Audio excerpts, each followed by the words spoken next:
Hello नमस्कार जय हिंद साथियों। मैं विपिन गाइडेंस गुरु के इस ऑनलाइन प्लेटफॉर्म पर आपका स्वागत करता हूं। आज हम लोग पढ़ेंगे हिंदी भाषा का उद्भव और विकास।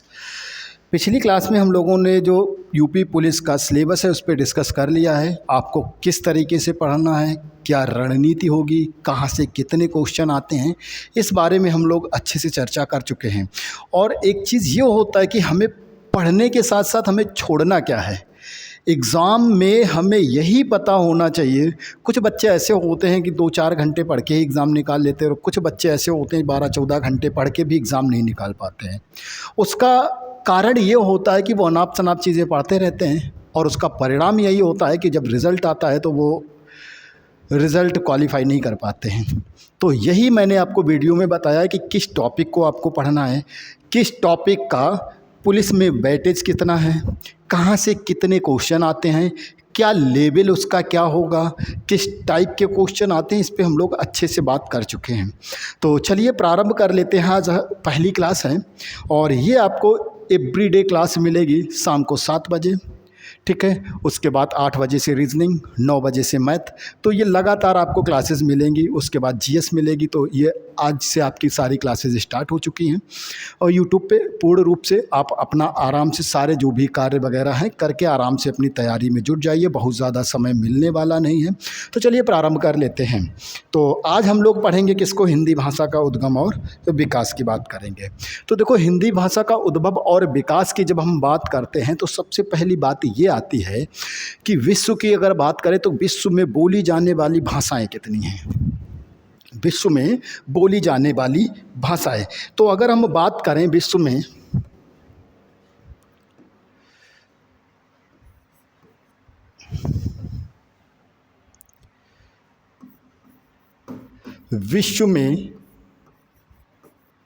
लगभग 3000 कितनी 3000 भाषाएं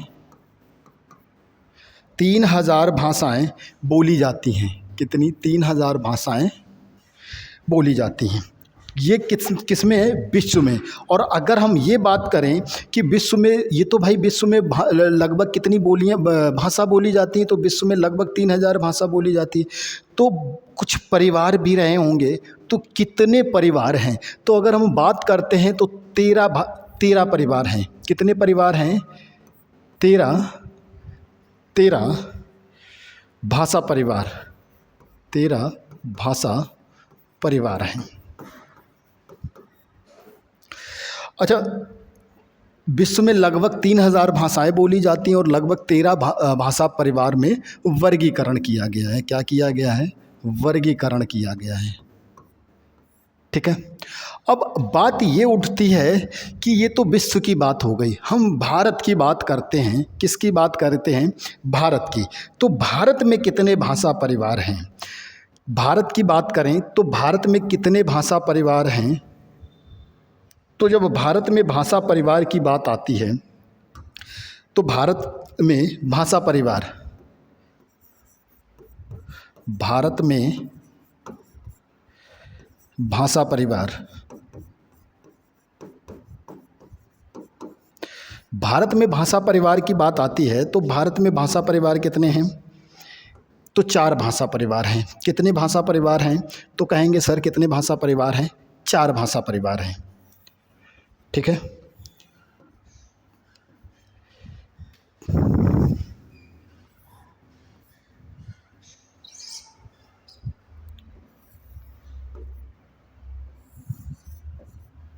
चार भाषा परिवार हैं। तो एक भाषा परिवार जो है जिसको हम क्या कहते हैं, जिसको खूब अच्छे से आप लोग जानते हैं, भारोपीय भाषा परिवार। क्या है, भारोपीय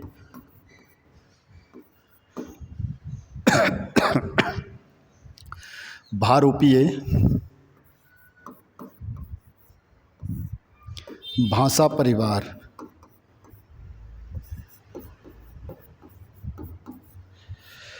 और अगर दूसरे की हम बात करें तो दूसरा आ जाता है कौन सा, ऑस्ट्रिक। कौन सा होगा, ऑस्ट्रिक। या फिर इसी को नाम दिया जाता है ऑस्ट्रो एशियाटिक, क्या कहते हैं? Austro Asiatic.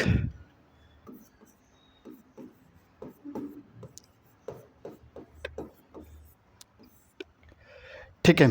तीसरे अगर भाषा परिवार की बात करें, तीसरा भाषा परिवार क्या हो जाएगा? तो तीसरा भाषा परिवार हो जाएगा द्रविड़ भाषा परिवार।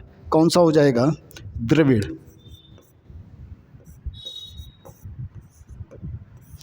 द्रविड़ भाषा परिवार। और चौथा हो जाएगा चीनी तिब्बती भाषा परिवार। क्या हो जाएगा?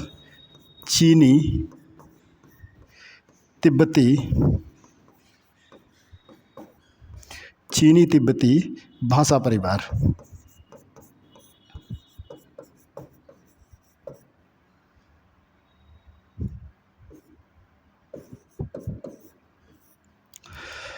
अच्छा, एक चीज़ ये हो गई कि देखो हिंदी भाषा का उद्गम और विकास की बात कर रहे हैं तो बोलियां लगभग भाषा, कितनी भाषाएं विश्व में? लगभग 3000 भाषाएं बोली जाती हैं। वहीं अगर भाषा परिवार की बात करते हैं तो 13 भाषा परिवार हैं। अगर भारत में भाषा परिवार की हम बात करते हैं तो भारत में भाषा परिवार कितने हैं? तो कहेंगे सर कितने हैं? 4 भाषा परिवार हैं। एक भाषा परिवार है भारूपीय भाषा परिवार, जो कि सबसे बड़ा भारूपीय परिवार, जो भारत में सबसे बड़ा परिवार कौन सा है? भारूपीय परिवार। ठीक है। तो अगर इसके अंतर्गत हम भाषाओं की बात करते हैं कि कितनी भाषा इसके अंतर्गत बोली आती हैं, तो इसके अंतर्गत 17 भाषा आती हैं। कितनी आती हैं? 17। लेकिन हम उन 17 की बात नहीं करेंगे। तो एक हो जाएगी देखो हिंदी। ठीक है। कौन सी आती है? हिंदी। उसके बाद असमी हो जाएगी। कौन सी? असमी। ठीक है। उसके बाद आपकी हो जाएगी कौन सी? बंगला, उड़िया। एक हो जाएगी बंगला। ठीक है। उड़िया हो जाएगी। कौन सी हो जाएगी? उड़िया। और उड़िया के बाद बात करें तो गुजराती भी इसी के अंतर्गत आ जाती है। क्या आ जाती है? मराठी और गुजराती नहीं, मराठी, मराठी। और कौन सी आ जाएगी? तो कहेंगे हिंदी हो गई, असमी हो गई, बंगला हो गई, उड़िया हो गई, मराठी हो गई, गुजराती हो जाएगी। क्या हो जाएगी? गुजराती। और एक आ जाएगी पंजाबी। कौन सी आ जाएगी? तो कहेंगे सर पंजाबी आ जाएगी। कौन सी आ जाएगी भाई? पंजाबी। ठीक है ना, पंजाबी आ जाएगी। और अगर बात करेंगे तो सिंधी कश्मीरी भी आ जाएगी इसी के अंतर्गत। कौन सी आ जाएगी? सिंधी। और एक आ जाएगी कश्मीरी, कश्मीरी। ठीक है। कश्मीरी भी इसी के अंतर्गत आ जाएगी। ठीक है। तो अगर भारूपीय भाषा परिवार की बात करते तो हिंदी, असमी, बंगला, उड़िया, मराठी, गुजराती, पंजाबी, सिंधी और कश्मीरी। ठीक है। तो इसी के अंतर्गत आ जाती हैं। ठीक है ना।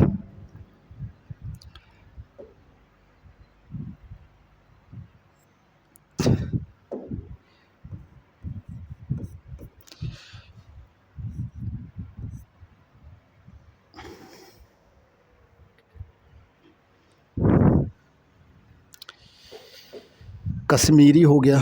उसके बाद अगर हम बात करेंगे, एक सेकेंड भाई, थोड़ा सा, कश्मीरी। ठीक। अब अगर हम बात करते हैं ऑस्ट्रो या एशियाटिक या फिर एशियाटिक भाषा परिवार, इसकी बात करते हैं तो इसके अंतर्गत कौन कौन सी भाषा आ जाती? तो इसके अंतर्गत देखो कौन सी आ जाती है। इसके अंतर्गत आ जाएगी संथाली। अब इस पे बहुत ज़्यादा हम बात नहीं करेंगे। कौन सी? संथाली। और केवल संथाली नहीं आती है क्योंकि ये मेन भाषा है, मुख्य भाषा है, इसीलिए हमने संथाली की बात की। वहीं चीनी तिब्बती की बात करें तो बोडो हो जाती है, बोडो आ जाएगी। और बोडो के बाद मणिपुरी आ जाएगी। और कौन सी आ जाएगी? मणिपुरी। ठीक है। मणिपुरी आ जाएगी। और वहीं अगर हम बात करें किसकी? द्रविड़ भाषा परिवार की, तो इसमें तमिल, तेलुगु और कन्नड़, मलयालम, इसमें आ जाएगा तमिल, तमिल भाषा आ जाती है। तेलुगु आ जाएगी, तेलुगु आ जाएगी। उसके बाद मलयालम आ जाएगी।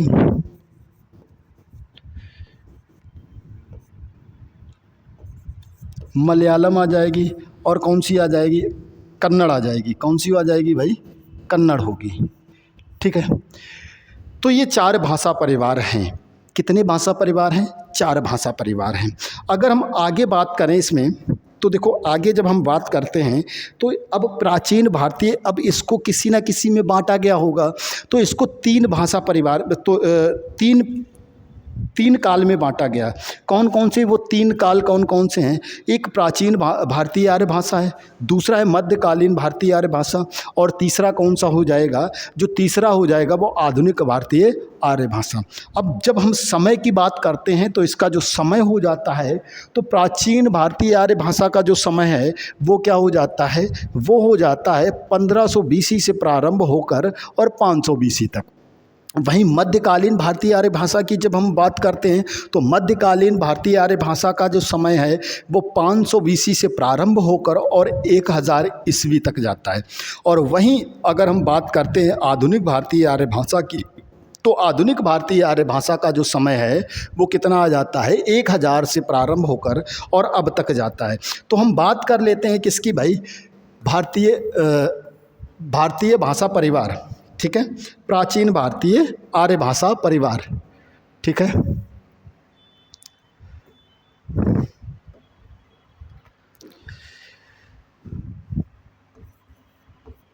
प्राचीन भारतीय आर्य भाषा परिवार।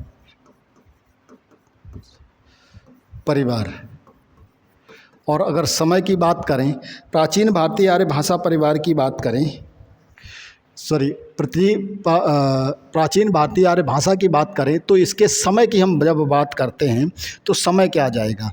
जब समय की बात करेंगे तो समय उसका हो जाएगा 1500 BC से, किससे? 1500 BC से और 500 BC तक।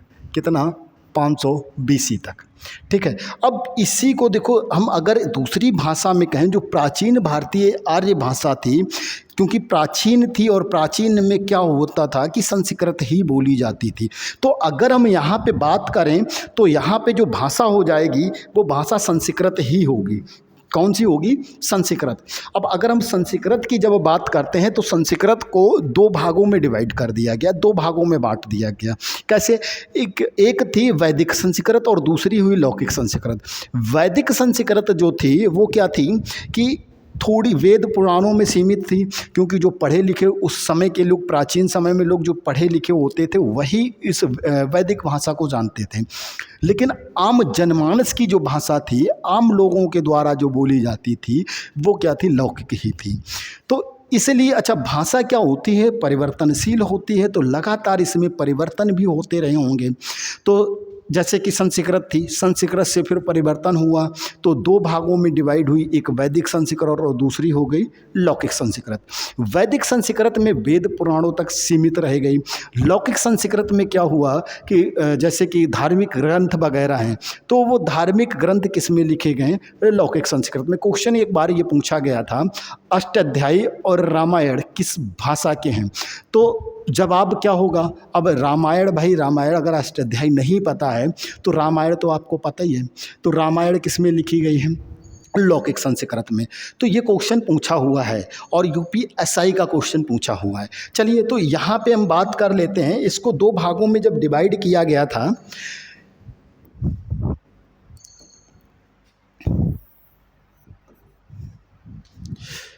कितने भागों में डिवाइड किया गया? दो भागों में, है ना।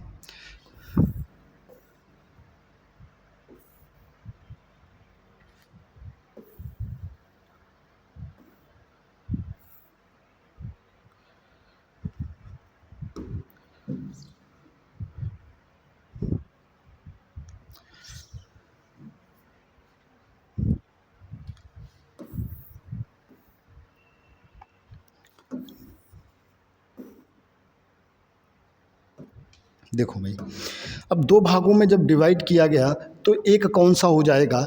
एक हो जाएगा हमारा वैदिक संस्कृत। कौन सा हो जाएगा? वैदिक संस्कृत। पहला हो गया वैदिक संस्कृत। अभी इसको हम अच्छे से समझा देंगे, पहले इसे थोड़ा सा समझ लो, फिर इसको एक सीक्वेंस में, क्योंकि इस सीक्वेंस में लगाने को आ जाता है। और दूसरा क्या है? लौकिक संस्कृत। क्या है? लौकिक संस्कृत। दूसरा है लौकिक संस्कृत। अच्छा, वैदिक संस्कृत की जब हम बात करते हैं तो वैदिक संस्कृत में क्या हुआ, इसमें थोड़ा परिवर्तन हुआ। किसमें? लौकिक संस्कृत में। ठीक, लौकिक संस्कृत में लगातार परिवर्तन होते रहे।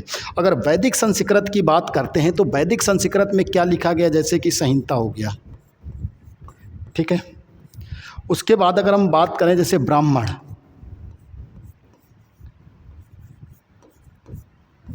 और अगर हम बात करें तो उपनिषद,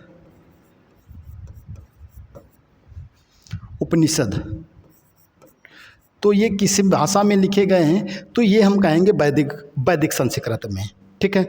अब संहिता की बात करते हैं तो देखो इसमें क्या कंडीशन निकल के आती है भाई। जब संहिता की बात करते हैं तो यहाँ पे क्या होता है,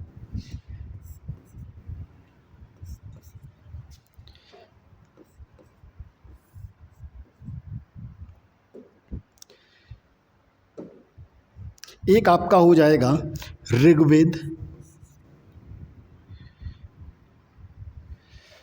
एक हो जाएगा क्या, ऋग्वेद, ठीक है, ऋग्वेद हो गया। उसके बाद आपका हो जाएगा यजुर्वेद,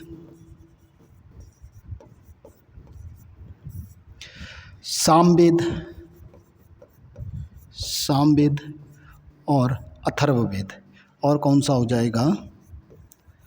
अथर्ववेद।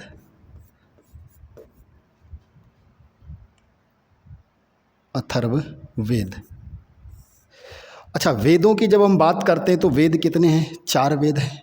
सबसे प्राचीन वेद कौन सा है? ऋग्वेद है। सबसे नवीनतम कौन सा है? तो अथर्ववेद है। संगीत किस में है? तो संगीत किस में होगा? सामवेद में। जादू टोने किस में है? तो अथर्ववेद में। ऋग्वेद में कितने मंडल हैं? तो 10 मंडल हैं। तो ऐसे भी क्वेश्चन, ये हिस्ट्री में क्वेश्चन बन जाते हैं और ये हिस्ट्री में क्वेश्चन कई बार पूछे भी गए हैं। तो हम जब इसकी बात करते हैं तो देखो लौकिक संस्कृत में क्या हुआ। अब देखो वैदिक संस्कृत, फिर लौकिक संस्कृत। लौकिक संस्कृत का प्रारंभ कहाँ से माना जाता है? तो लौकिक संस्कृत का जो प्रारंभ है वो पाणिनि के अष्टाध्यायी से माना जाता है। कहाँ से माना जाता है? पाणिनि के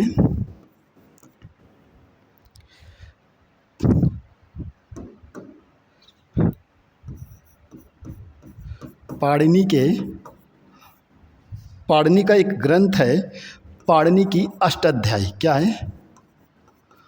अष्टाध्यायी, है ना।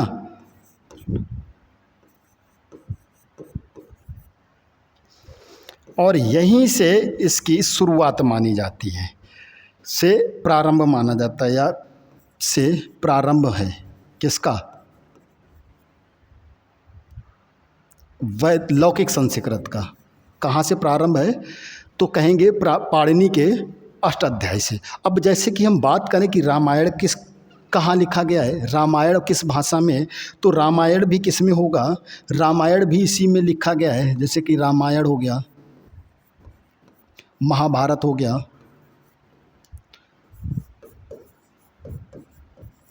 ये सब इसी भाषा में लिखे गए हैं, ठीक है। तो अब यहाँ पे एक बात, ये क्वेश्चन ये पूछा गया, यूपीएससी का क्वेश्चन है कि रामायण और अष्टाध्यायी किस भाषा में लिखे गए हैं, तो आपका जवाब क्या होगा? लौकिक संस्कृत में। और अगर लौकिक संस्कृत नहीं मान के चलो, संस्कृत ऑप्शन में है, और उसके बाद पाली प्राकृत अपभ्रंश है, संस्कृत पाली प्राकृत अपभ्रंश, तो आपका जवाब फिर संस्कृत आ जाएगा। और अगर वैदिक संस्कृत, लौकिक संस्कृत और अपभ्रंश ऐसे ऑप्शन दिए गए हैं तो फिर आपका जवाब लौकिक संस्कृत हो जाएगा। यहाँ तक बात समझ में आई? बोलो हाँ या ना, बताओ भाई। यहाँ तक बात समझ में आ गई? तो चलिए अब हम देख लेते हैं मध्यकालीन भारतीय आर्य भाषा की बात कर लें भाई। किसकी बात कर लें? मध्यकालीन भारतीय आर्य भाषा की।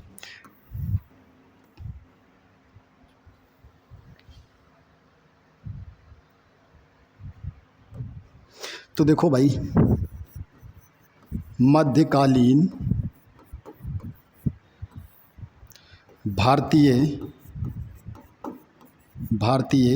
आर्य भाषा। अब बात ये आती है कि इसका समय बच्चा क्या होगा, तो बता दो भाई। इसका देखो, जो प्राचीन भारतीय आर्य भाषा थी उसका समय क्या था? 1500 BC से प्रारंभ हुआ था और 500 BC तक चला था। तो इसका प्रारंभ कहाँ से हो जाएगा? इसका प्रारंभ हो जाएगा किससे? 500 बीसी से। कहाँ से प्रारंभ होगा? 500 बीसी से प्रारंभ होगा। और कहाँ तक जाएगा? तो कहेंगे बच्चा कितने तक जाएगा? 1000 ईस्वी तक। कहाँ तक जाएगा? 1000 ईस्वी तक जाएगा। बोलो भाई, इतनी बात समझ में आई? अब हम बात करते हैं कि यहाँ पे देखो, एक चीज़ पहले क्वेश्चन ये देख लेते हैं कि देखो यहाँ पे क्वेश्चन कैसे बनेगा। एक तो कंडीशन ये बनेगी, थोड़ा सा हम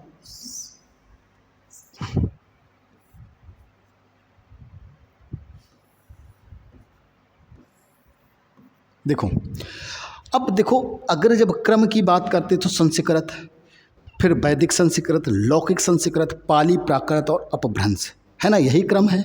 तो अब हम बात करेंगे किसकी? पाली की। किसकी बात करेंगे? पाली भाषा की। पाली, फिर होगा कौन सी? प्राकृत, और उसके बाद अपभ्रंश।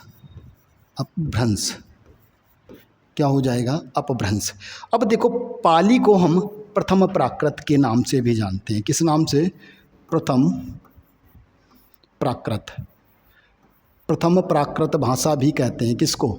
पाली को प्रथम प्राकृत के नाम से जानते हैं। प्राकृत भाषा को हम किस नाम से जानते हैं? द्वितीय प्राकृत। किस नाम से जानते हैं? द्वितीय प्राकृत। और अगर बात करें किसकी? अपभ्रंश की, तो हम इसको तृतीय प्राकृत के नाम से जानते हैं।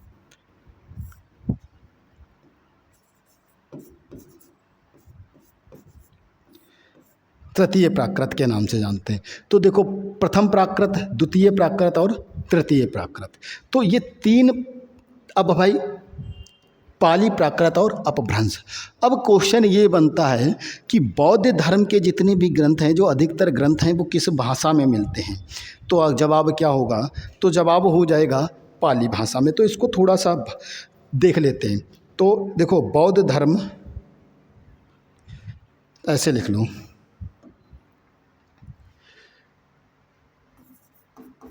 बौद्ध धर्म, बौद्ध धर्म पाली भाषा में लिखे गए। किस में लिखे गए? पाली भाषा में, भाषा में लिखे गए।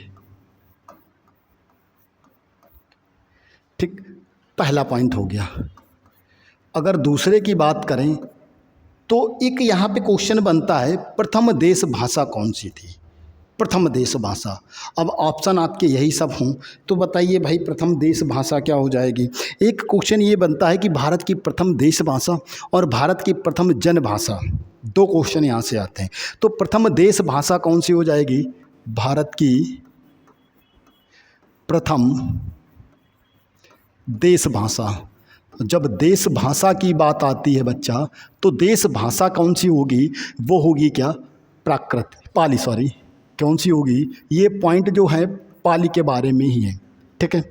अब जब प्राकृत की अगर हम बात करें, प्राकृत की, तो प्राकृत को हम क्या कहते हैं? द्वितीय प्राकृत भाषा भी कहते हैं। अपभ्रंश की बात करते हैं तो अपभ्रंश को हम क्या नाम से जानते हैं? तृतीय प्राकृत भाषा के नाम से जानते हैं। अच्छा, अगर हम बात करें प्राकृत की, किसकी? प्राकृत की, तो प्राकृत प्राचीनतम जनभाषा थी। क्या थी? प्राचीनतम जनभाषा थी। या कहें हम प्रथम जनभाषा कौन सी थी? तो प्रथम जनभाषा कौन सी हो जाएगी बेटा? तो प्रथम जनभाषा कौन सी हो जाएगी बताओ भाई?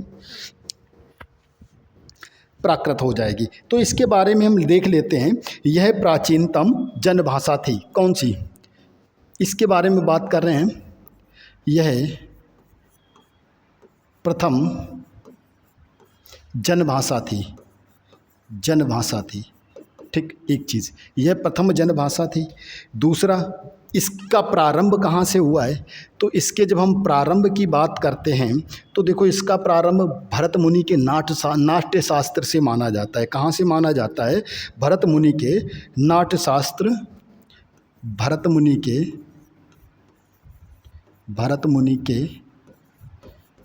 नाट्य शास्त्र, भरत मुनि के क्या हो जाएगा? नाट्य शास्त्र।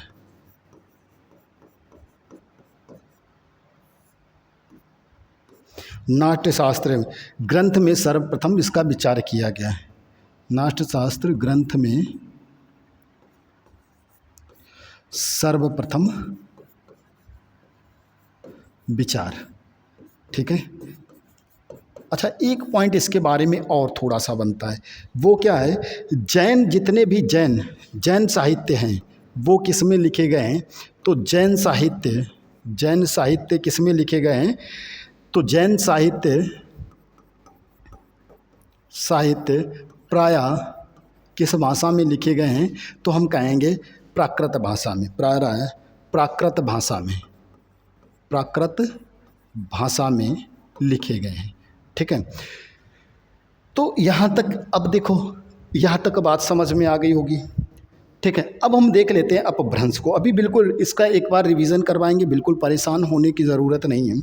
इसका हम एक बार अभी रिवीजन करवाएंगे, पहले इसको थोड़ा सा समझ लेते हैं ना। अब अगर अपभ्रंश भाषा की बात करते हैं तो इसमें कुछ रचनाएं हुई हैं। अपभ्रंश भाषा में क्या हुआ है, कुछ रचनाएं हुई हैं, और जो अपभ्रंश भाषा में रचनाएं हुई हैं वो बहुत इम्पॉर्टेंट हैं और वो खूब पूछी भी जाती हैं।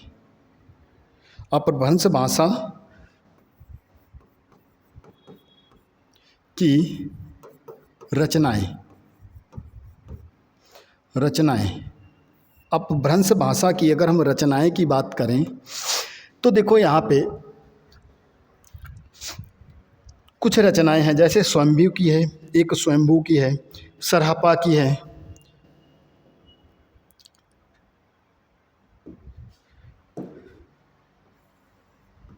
जैसे कि हम बात करते हैं, किसकी बात करेंगे, दोहा कोश की।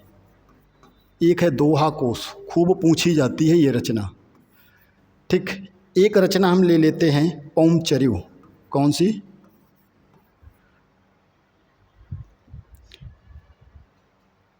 क्या हो जाएगी? पौमचर्यू।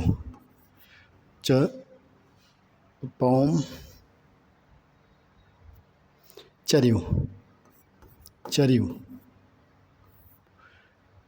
ठीक है। और एक रचना हो जाएगी आपकी, कौन सी हो जाएगी? राउल बेल। कौन सी होगी? राउल वेल।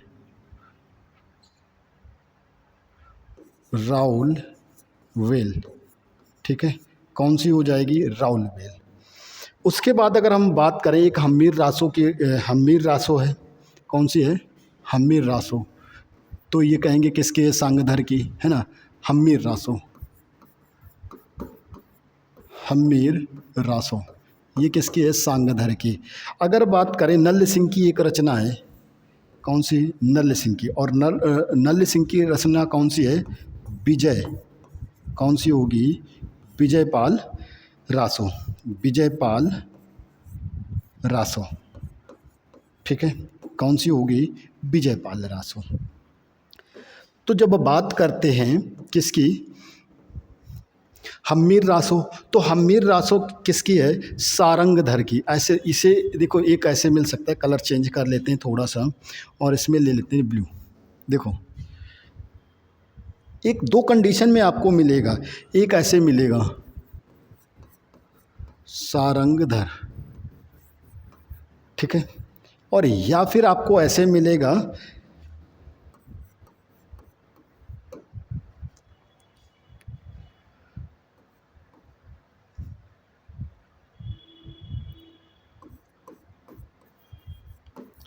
ठीक है, एक यही नाम है सारंगधर या शांगधर।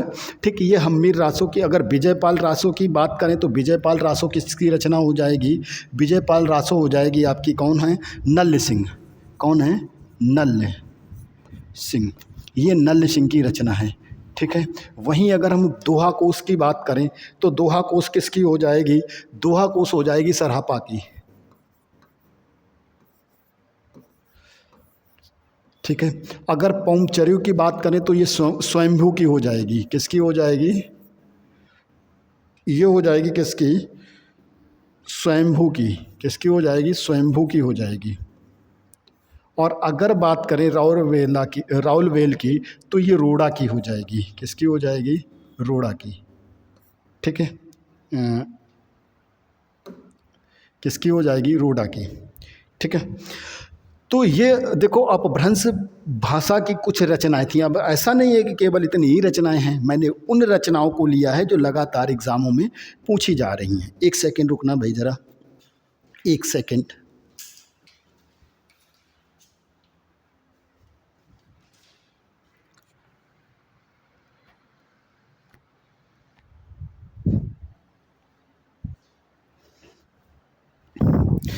ठीक है, यहाँ तक बात समझ में आई।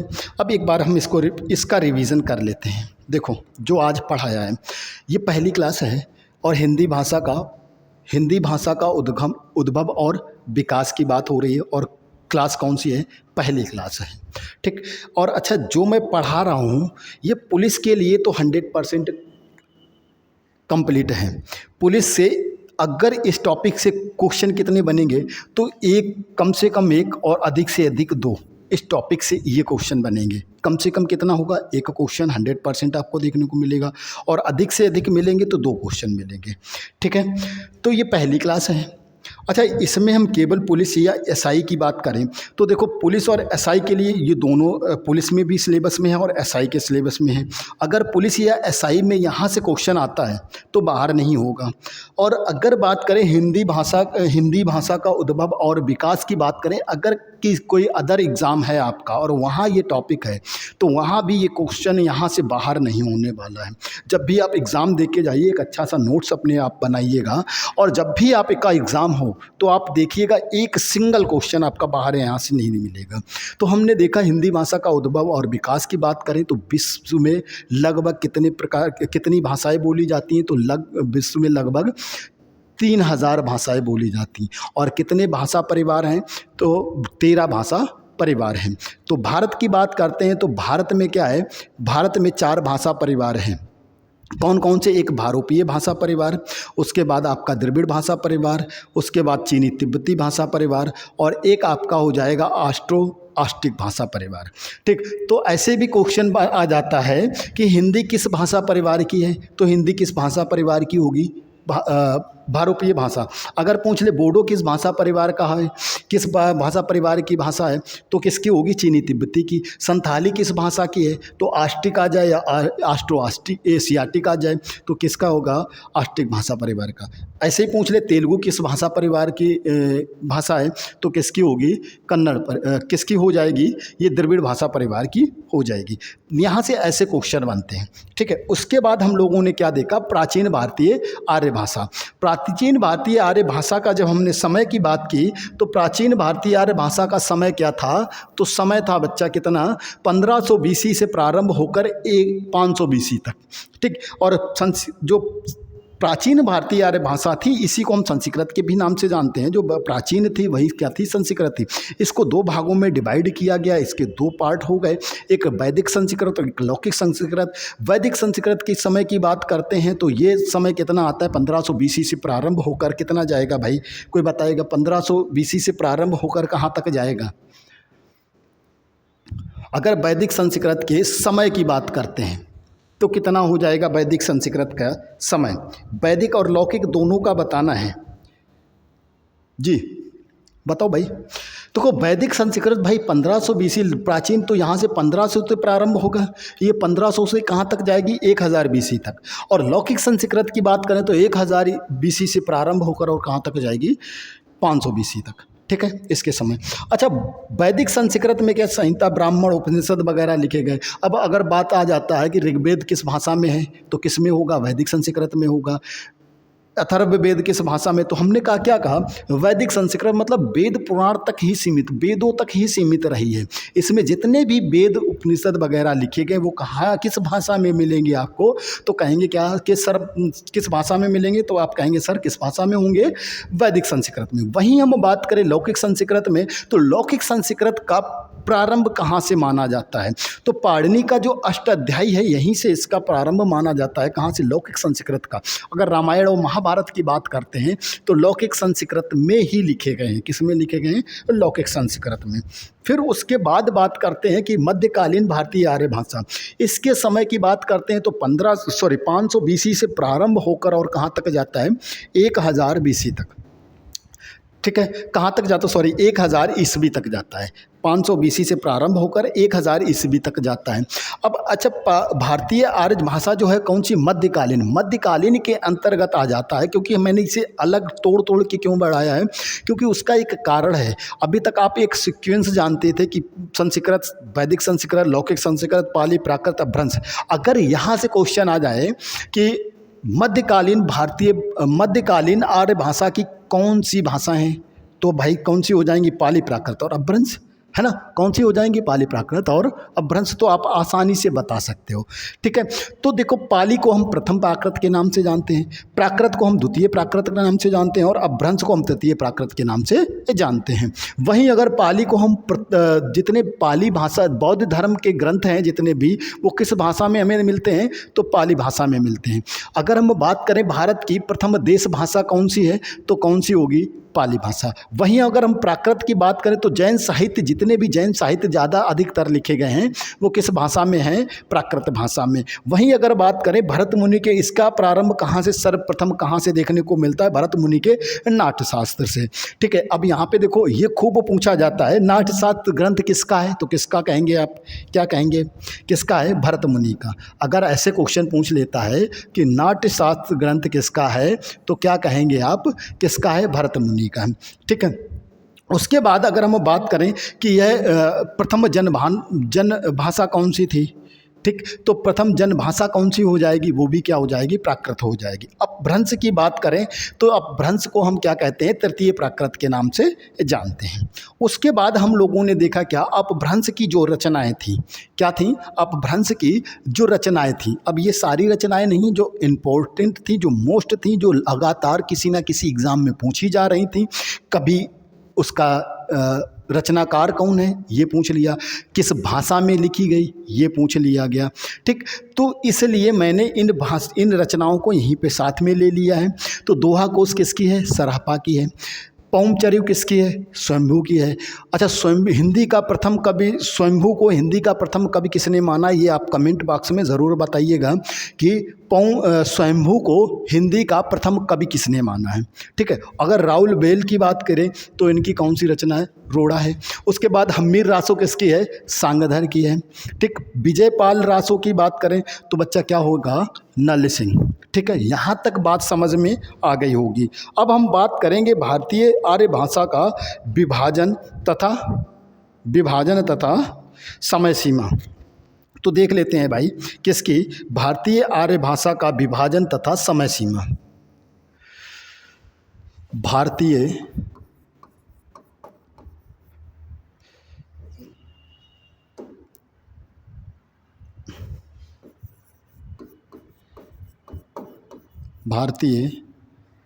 आर्य भाषा का विभाजन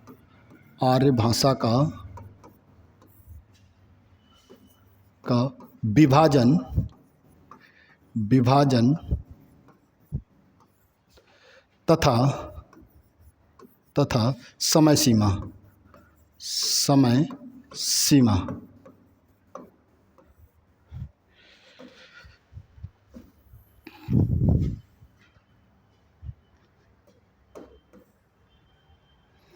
भारतीय आर्य भाषा का विभाजन तथा समय सीमा की जब हम बात करेंगे तो देखो यहाँ पे क्या हम देखते हैं, तो देखो क्या थी, सबसे पहले क्या था, संस्कृत थी। ठीक है, क्या थी, संस्कृत।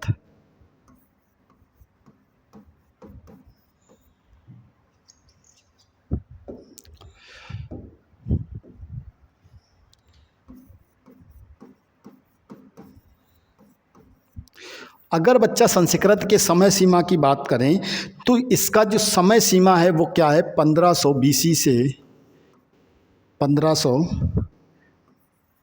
BC से कहाँ तक जाएगा, 1500 BC से ये 500 BC तक आ जाएगा। कहाँ तक आ जाएगा बेटा, 500 BC तक।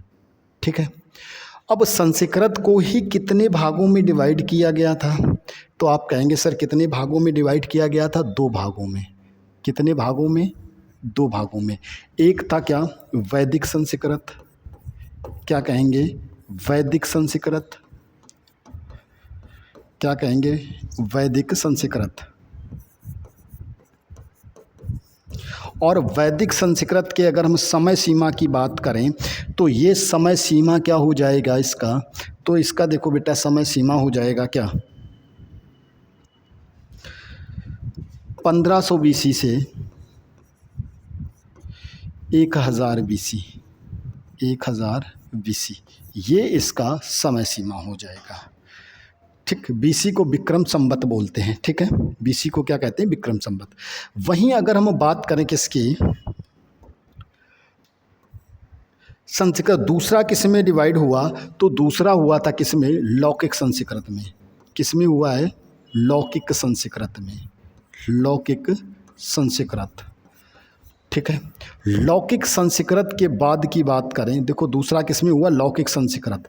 और लौकिक संस्कृत के बाद पाली, पाली के बाद प्राकृत, प्राकृत के बाद अपभ्रंश, और अपभ्रंश के बाद आ जाता है हिंदी। क्या आ जाता है, अब अवहट भी ले सकते हो इसके अंतर्गत, अवहट के बाद हिंदी। तो हम अगर देखो बात करें किसकी, लौकिक संस्कृत, लौकिक के बाद पाली, किस क्या आ जाएगा, पाली, पाली के बाद प्राकृत, क्या कहेंगे बच्चा, प्राकृत। प्राकृत के बाद की बात करें तो हम इसको कहेंगे अपभ्रंश, क्या कहेंगे, अपभ्रंश, अपभ्रंश। और अपभ्रंश के बाद की बात करें तो अपभ्रंश के बाद क्या आ जाएगा, अवहट आ जाएगा। क्या आ जाएगा, अवहट आ जाएगा। और उसके बाद आ जाएगा क्या, तो कहेंगे बच्चा क्या आ जाएगा, हिंदी आ जाएगा। अगर हम इसको देखो थोड़ा सा और देख लेते हैं इसके बारे में, लौकिक संस्कृत, इसके समय सीमा की बात करते हैं तो इसका समय सीमा क्या होगा, 1000 BC से कितना हो जाएगा, 500 BC। ये समय सीमा मैं क्यों बता रहा हूँ, समय सीमा बताने का एक कारण ये है क्योंकि समय सीमा से जब क्वेश्चन हिस्ट्री से बनता है, हिस्ट्री को मिला के बनता है साहित्य से, तो हमें आसान हो जाता है बताने में। जैसे कि मान के चलो क्वेश्चन पूछ लिया गया कि अशोक के समय कौन सी भाषा प्रचलित थी, तो अब आप जैसे कि अशोक का जन्म कब हुआ, आप इतिहास में पढ़ते हो, अशोक का कलिंग युद्ध कब हुआ, तो अब जब कब हुआ था, 261 ईसा पूर्व में, है ना। अब देखो अगर 261 ईसा पूर्व किसके अंतर्गत आए, पाली की जब हम बात करते हैं तो पाली को हम प्रथम प्राकृत के नाम से जानते हैं। किसके नाम से, प्रथम प्राकृत, प्रथम प्राकृत के नाम से जानते हैं। ठीक है, और इसका समय क्या हो जाएगा, तो जब समय की बात करते हैं तो इसका समय क्या होगा, इसका समय होगा 500 BC से, 500 BC से और 1 ईस्वी तक, है ना, या फिर 1 AD हम लिख सकते हैं। ठीक, अब देखो अशोक का समय क्या है, 261 ईसा पूर्व, है ना। तो क्या उस समय कौन सी भाषा होगी, कौन सी होगी, पाली। तो इसीलिए ये इम्पोर्टेंट हो जाता है समय, मतलब काल विभाजन भी। ठीक है, प्राकृत की बात करें तो प्राकृत, इसे हम द्वितीय प्राकृत के नाम से जानते हैं। किस नाम से, द्वितीय प्राकृत के नाम से जानते हैं। ठीक है, इसके समय की बात करते हैं तो इसका समय क्या हो जाएगा, इसका समय हो जाएगा बच्चा, क्या हो जाएगा, जो समय होगा, देखो यहाँ से 1 ईस्वी से या प्रथम शताब्दी ले सकते हैं, 1 ईस्वी से प्रारंभ होकर और कहाँ तक जाएगी, ये जाएगी 1000 ईस्वी, सॉरी 500 ईस्वी तक। कहाँ तक जाएगी, 500 ईस्वी तक। ठीक, अपभ्रंश की बात करते हैं तो इसे हम तृतीय प्राकृत के नाम से जानते हैं। किस नाम से जानते हैं, तृतीय प्राकृत के नाम से जानते हैं। और तृतीय प्राकृत हो गई, इसके समय की बात करते हैं तो इसका समय क्या हो जाएगा, 500 ईस्वी से और कहाँ तक जाएगा, 1000 ईस्वी तक, 1000 ईस्वी तक। अच्छा, अब अवहट की बात करते हैं तो इसका समय हो जाएगा, देखो अवहट की बात करते हैं तो अवहट के आपको 2 समय मिलेंगे, एक 900 ईस्वी मिलेगा और एक मिलेगा 1000 ईस्वी। ठीक, और यहाँ से प्रारंभ होकर कहाँ तक जाएगा, ये आ जाएगा 1100 ईस्वी तक। कहाँ तक आ जाएगा, 1100 ईस्वी तक। वहीं हिंदी की बात करते हैं तो हिंदी को देखो, हिंदी का जो समय है तो हिंदी का समय 1100 ईस्वी से प्रारंभ होकर 1100 ईस्वी से और अब तक, क्या कहेंगे, अब तक, है ना। अगर थोड़ा और हम इसके बारे में जानने की कोशिश करें हिंदी को, तो हिंदी को भी 3 भागों में डिवाइड कर दिया जाता है। ठीक है, कितने भागों में, 3 भागों में, इसको ज़रा सा देख लेते हैं। ये इसके 3 भाग एक कौन सा हो जाता है? प्राचीन हिंदी, और दूसरा हो जाएगा मध्यकालीन हिंदी, और तीसरा कौन सा हो जाएगा? आधुनिक हिंदी। क्या हो जाएगा? आधुनिक हिंदी। ठीक है, तो अगर हिंदी की बात करते हैं तो यहाँ पे इसको और आगे भी डिवाइड किया जाता है, लेकिन ये इम्पोर्टेंट आपके लिए इतना ज़्यादा इम्पोर्टेंट नहीं रहता है कि इसमें क्या होगा। अब हम थोड़ी सी एक बात और करेंगे, उसके बाद क्लास को ओवर करेंगे। इसका सीक्वेंस की बात जब आ जाती है, सीक्वेंस का भी पूछ लेते हैं, तो देखो सीक्वेंस क्या है इसका। सबसे पहले क्या आएगा? संस्कृत। क्या होता है? संस्कृत। हालांकि सीक्वेंस आपको पीछे बता चुके हैं, लेकिन जो एग्ज़ाम में पूछा जाता है वो ये है संस्कृत, और संस्कृत के बाद क्या आता है? पाली, और फिर पाली के बाद आ जाता है प्राकृत, और प्राकृत के बाद क्या आ जाता है? तो प्राकृत के बाद क्या आ जाएगा भाई? अपभ्रंश आ जाता है। क्या आ जाएगा? अपभ्रंश आ जाएगा बच्चा। और अपभ्रंश के बाद की बात करें तो फिर आ जाता है हिंदी। क्या आ जाता है? हिंदी। तो ये तो हो जाता है इसका सीक्वेंस। यहाँ तक बात समझ में आई? उम्मीद करते हैं यहाँ तक बात आपको बहुत अच्छे से समझ में आ गई होगी। अब इसके अब अच्छे से नोट्स बनाइए, और अगर देखो एक चीज़ ऐसा होता है कि नोट्स तो हम इसकी पीडीएफ भी प्रोवाइड करा देते हैं, हैंड राइटिंग नोट्स भी दे देते हैं। आप अगर हमारे यूट्यूब चैनल पे जब जाओगे, नीचे देखो एक लिंक लगी होगी टेलीग्राम की, या फिर एक एप्लीकेशन की लिंक लगी होगी। टेलीग्राम पे हो सकता सारी पीडीएफ ना मिलती हूँ, लेकिन एप्लीकेशन जो हमारा गाइडेंस गुरु एप्लीकेशन है उसको जब डाउनलोड करोगे, वहाँ पे क्लास पे जाओगे, पुलिस के लिए जाओगे, तो वहाँ पे सारी क्लासें आपको, हर एक क्लास की पीडीएफ नोट्स और उसके बाद हैंड राइटिंग नोट्स आपको मिल जाएगा।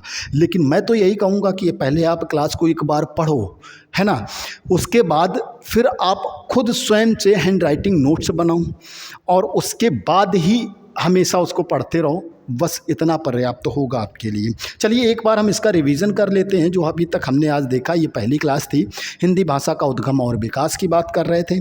तो पहला क्या है, इसमें देखो विश्व में लगभग कितनी भाषाएं बोली जाती, तो विश्व में लगभग 3000 भाषाएं हैं। और अब परिवार की बात करते हैं तो 13 भाषा परिवार हैं।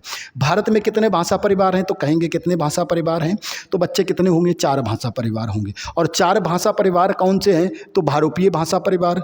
दूसरे की बात करें द्रविड़ भाषा परिवार। तीसरे की बात करें तो आस्ट्रिक या फिर ऑस्ट्रो एशियाटिक परिवार। चौथे की बात करें तो चीनी तिब्बती भाषा परिवार। अब इसके अंतर्गत कौन कौन सी बोली आती हैं, कौन कौन सी भाषाएं आती हैं? जैसे कि बहुरूपीय परिवार। सबसे बड़ा परिवार कौन सा है? तो सबसे बड़ा परिवार कौन सा हो जाएगा? बहुरूपीय परिवार हो जाएगा। बात समझ में आई? ठीक। उसके बाद हमने प्राचीन भारतीय आर्य भाषा को देखा।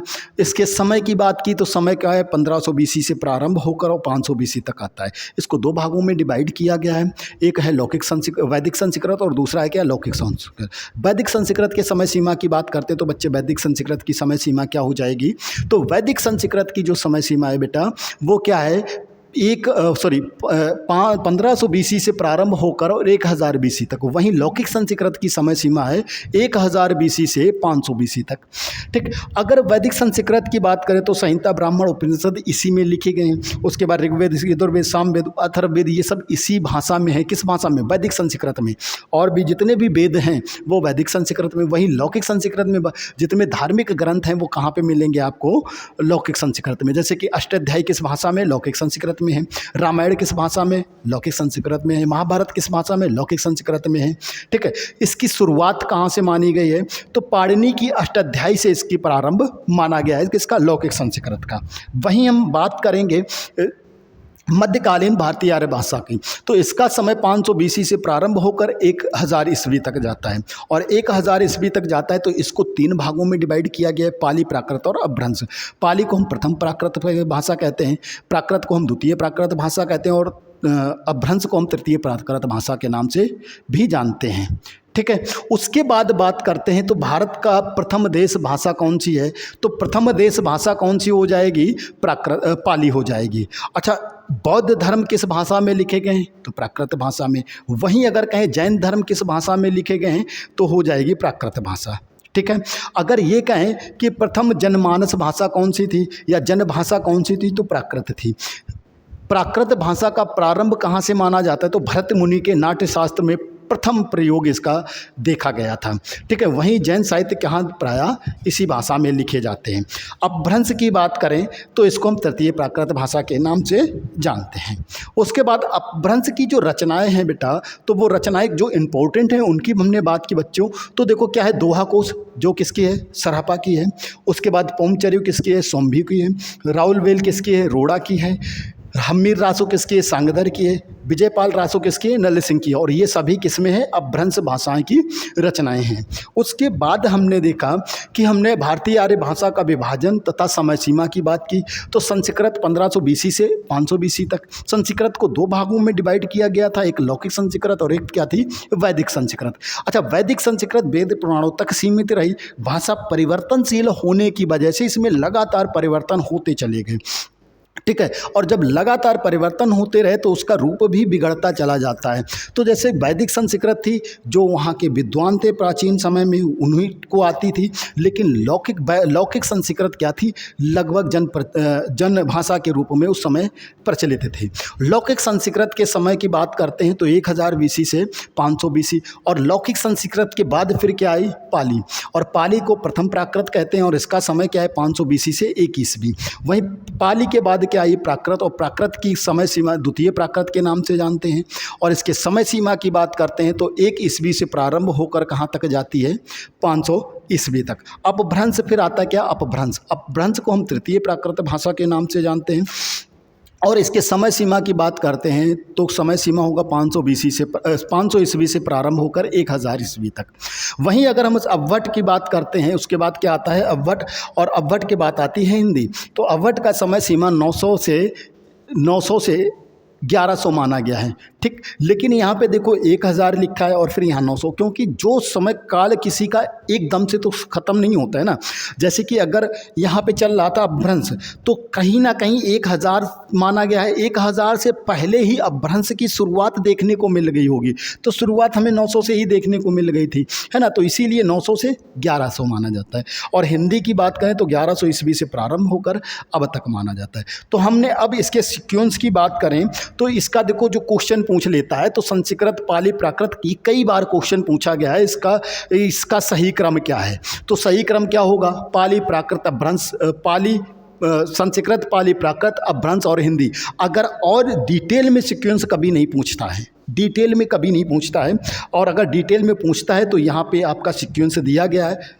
पहले क्या होगा, संस्कृत, फिर वैदिक संस्कृत, फिर लौकिक, फिर पाली प्राकृत अपभ्रंश, अव्वट के बाद हिंदी, और हिंदी के बाद प्राचीन हिंदी, मध्यकालीन हिंदी और आधुनिक हिंदी। उम्मीद करते हैं यहाँ तक आपको पूरी क्लास बहुत अच्छे से समझ में आ गई होगी। अगर कोई फिर भी आपको कुछ लगता है कि कुछ हमारे डाउट्स हैं तो आप कमेंट बॉक्स में जाकर हमें कमेंट कर सकते हैं, उसका ज़रूर आंसर दिया जाएगा। और वीडियो को अपने जितने भी मित्रों को शेयर कर सकते हैं, शेयर करें। और अभी तक आपने हमारे चैनल को सब्सक्राइब नहीं किया तो सब्सक्राइब करें और बेल आइकन को दबा लें। चलिए मिलते हैं अगली क्लास में। नमस्कार, जय हिंद।